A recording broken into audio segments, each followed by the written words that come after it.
I never imagined the worst day of my life would begin with something as mundane as a simple phone call. It was early morning, the kind of chilly autumn dawn when the cold seeps through your windows and makes the thin blanket around your shoulders feel far too fragile. The sky outside my bedroom was an endless gray, heavy with the threat of rain, but inside, the silence was thick, almost suffocating. Just minutes after waking up, my phone shattered that fragile silence with a sudden, shrill ring that felt far too loud in the quiet room. I reached over on shaky hands, heart fluttering with unease as I answered. The voice on the other end was familiar, my doctor's, but it sounded different that morning. His words trembled, his usual steady tone replaced by an unsteady, almost haunted hesitation. "Zilda," he began, and I could hear the weight behind every word. "You have a serious heart condition. It's worse than we expected." The air in the room seemed to grow heavier, as if invisible hands were pressing down on my chest along with the news. He told me I needed immediate surgery. My breath caught, and I couldn't seem to find enough air to fill my lungs. The cold sweat that prickled down my back was nothing compared to the icy grip tightening around my heart. I was terrified, utterly stripped of all preparation or hope. In that razor-thin moment between shock and denial, my mind raced. Who could I turn to? Who could understand the depths of this sudden, crushing fear? My sister, Anna, immediately came to mind. She had always been my fortress in the storm, the person I trusted without hesitation when life grew dark.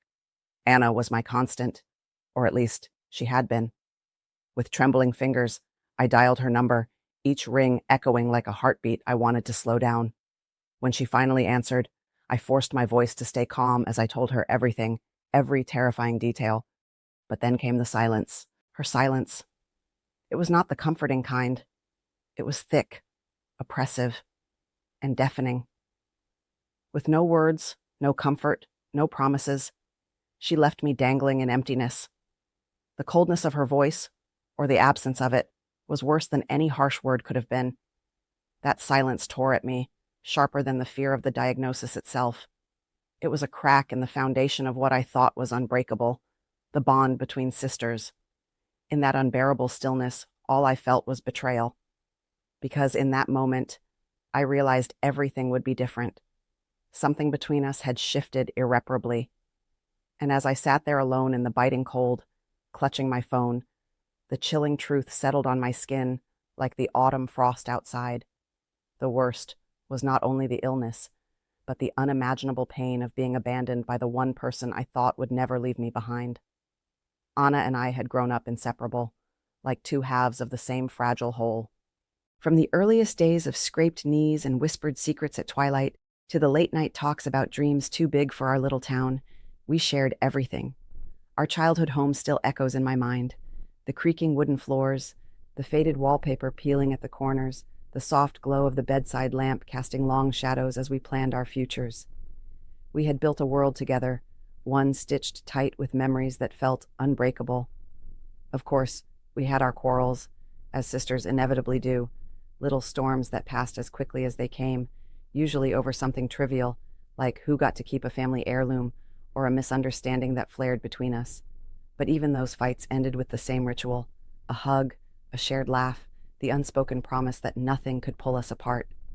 I believed deeply that no matter what, Anna would be there for me. When I got married and started a family of my own, Anna was by my side for every milestone.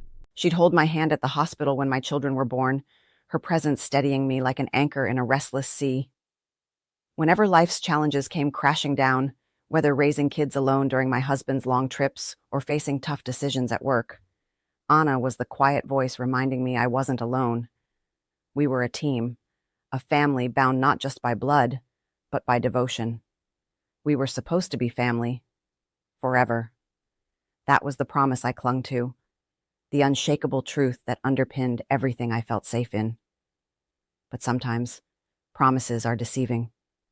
Beneath her warm smile and comforting presence, there was a cold distance growing that I chose to ignore, perhaps out of fear or stubborn hope. I noticed the way her eyes sometimes drifted away when I spoke about my struggles, the hesitation in her voice when she offered help, the subtle ways she began to pull back without explanation. I told myself she'd come through when it mattered most, that this distance was just a phase, a shadow cast by our own busy lives, the kind families endure. I clung to memories of her loyalty like a fragile lifeline. But the truth is that growing distance wasn't just a lapse. It was the silent widening of a gulf I hadn't dared to see. The unfolding betrayal shattered every illusion I had built around my relationship with Anna, the sister who used to be my fortress, the person whose strength I relied on without question, was slipping away, not physically, but emotionally. And as the cold truth settled, I realized that the warm smile I'd trusted was no longer a promise of protection, but a mask hiding a deeper, unsettling reality. I was wrong to believe she'd show up, wrong to believe she would stand by me. The silence that followed my calls was the darkest confirmation of this harsh truth. After the diagnosis, the reality of my situation hit me harder than I ever expected. The sterile hospital room with its harsh fluorescent lights, the sterile scent of antiseptic lingering in the air, it all felt suffocating. The doctor's words echoed relentlessly in my mind. Immediate surgery, weeks of recovery, a long road ahead. I needed help. I wasn't just scared of the procedure. I was terrified of facing the dark, lonely aftermath.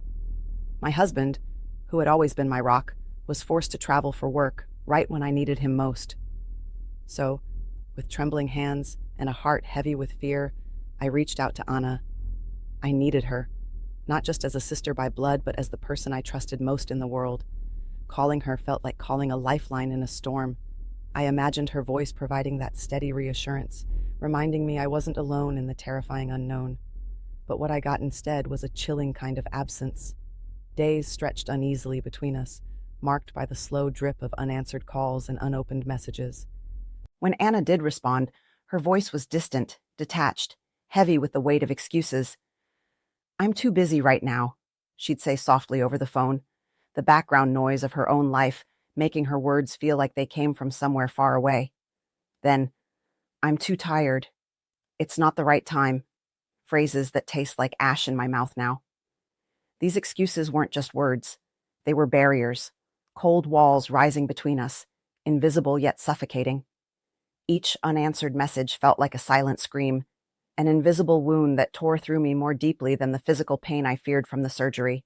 Nights were the worst, the silence around me growing heavier, shadows creeping in from the corners of the room. I would stare at my phone, willing it to ring, willing Anna to show up.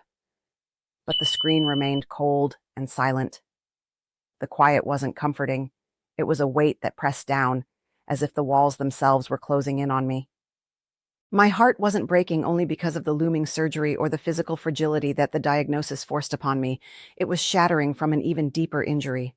My sister, my flesh and blood, the person I had believed would be my unwavering ally, was disappearing before my eyes, slipping away in a way that was more cruel and terrifying than any illness.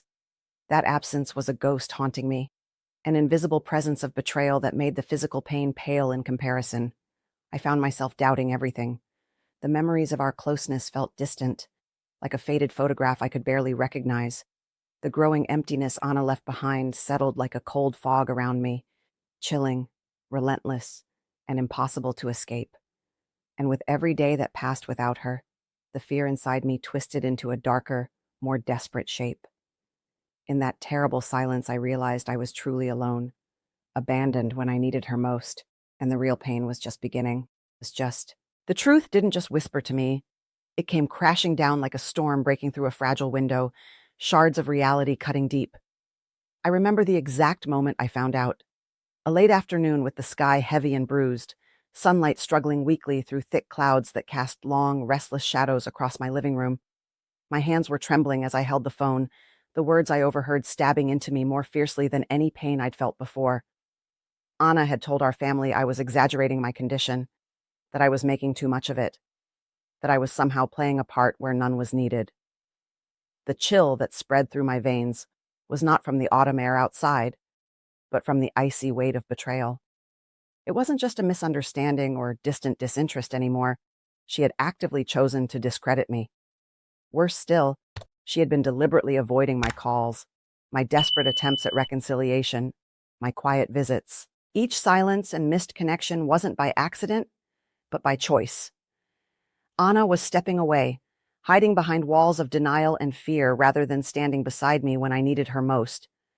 The thought of her pulling away on purpose, watching me drown from a distance, was a blade twisting in my chest. Confronting her was inevitable, a confrontation I dreaded yet knew I couldn't avoid. It was evening by then, the house draped in shadows, the faint hum of distant traffic punctuated by the occasional creak of settling wood.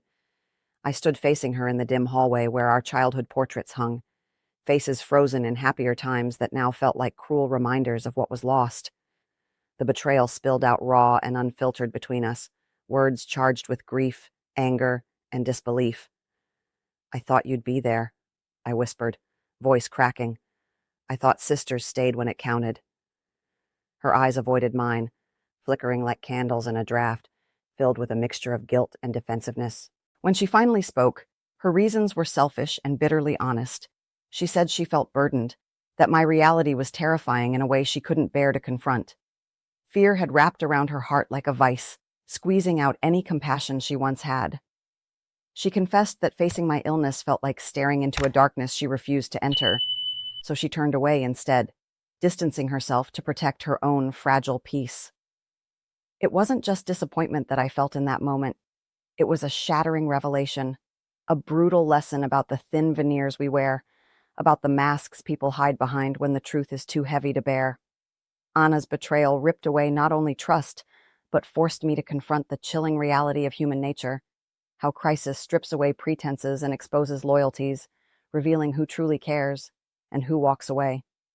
Standing there, the weight of her absence crushing down, I realized something darker still. Family bonds are fragile, and sometimes those we expect to save us are the ones who choose to let us fall. It was a moment frozen in time, a jagged slice of pain that rewrote everything I believed about love, loyalty, and the terrifying loneliness of being abandoned by your own blood.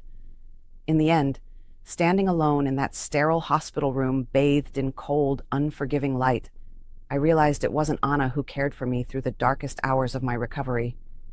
It wasn't her hand I felt clutching mine when the fear grew unbearable during those long, sleepless nights filled with whispered prayers and the steady beep of medical machines. It was my husband's, patient, unwavering, the quiet strength that held me together when every fiber inside me wanted to unravel. The hospital smelled of antiseptic and something else, a strange, lingering metallic hint that always reminded me of vulnerability. Outside the window, leaves rustled in the autumn wind, their orange and red hues a distant contrast to the sterile white of my fragile world. Through the fog of pain, stitches, and medicine-induced haze, it was his presence that grounded me. He was more than a caregiver. He was my anchor, pulling me from the edge of despair, not only physically but emotionally, when my spirit felt broken beyond repair. This crisis shattered everything I thought I knew about family, those sacred ties I believed would bend, but never break. Anna's absence taught me that sometimes the people you expect to stand by your side are the first to turn their backs.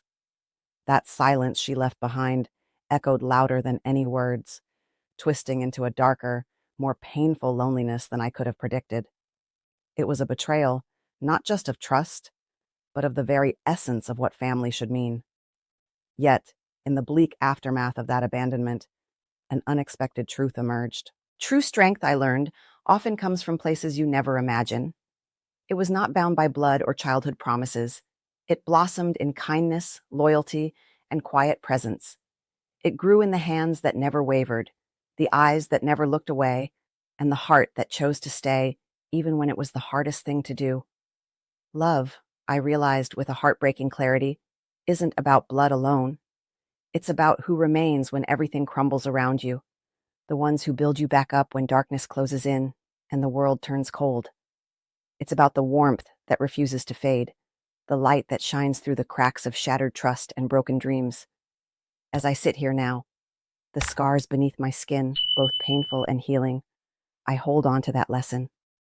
The pain of betrayal may have hollowed me out, but the strength I found in my husband's unwavering care filled me anew. Family isn't perfect. Sometimes it's fractured, painful, and filled with shadows. But love, that real, fierce, unyielding love, is what guides us through the darkest nights and leads us back into the light.